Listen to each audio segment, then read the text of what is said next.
Let's talk now about the number of people which have been flowing into the country illegally, the migration issues as well on top of all of that. What's the latest in the UK? Well, they still come. Another 800 young men without identification, without passports, without mobile phones arrived in the country on Saturday and Sunday. That continues. Legal migration is now running at 750,000 a year. Wow. These are numbers the likes of which we've never, ever seen. The country is, many parts of it are becoming literally unrecognisable from what they were 10, 20 years ago. And now we get some lefty think tank suggesting that maybe the Labour Party will give them all the vote. And that would be gerrymandering on the most humongous scale.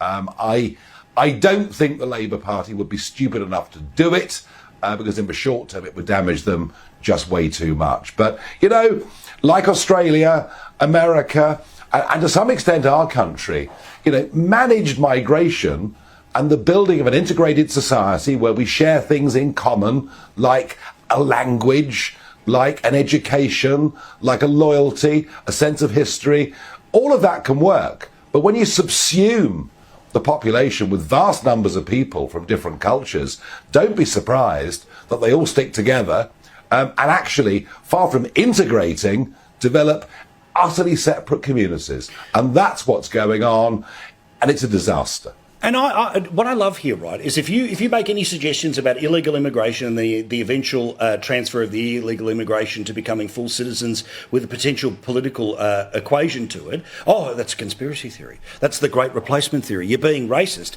This is a Labor Party think tank. So funnily enough, they think there might be a little bit of an up for Team Red if 5 million people got the chance to vote.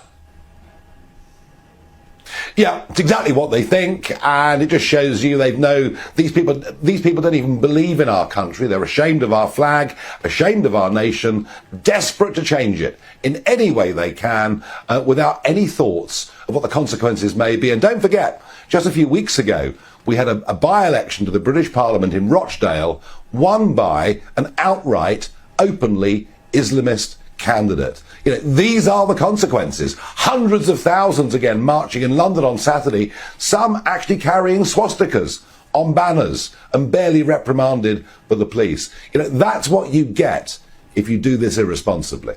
Yeah, it's crazy. It really is.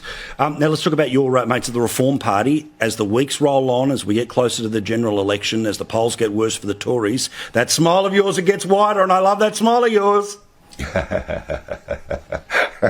Well, yeah, Reform is making amazing progress. A big poll out from YouGov on Friday, putting the party on 16%, with the Tories only 4 points in front.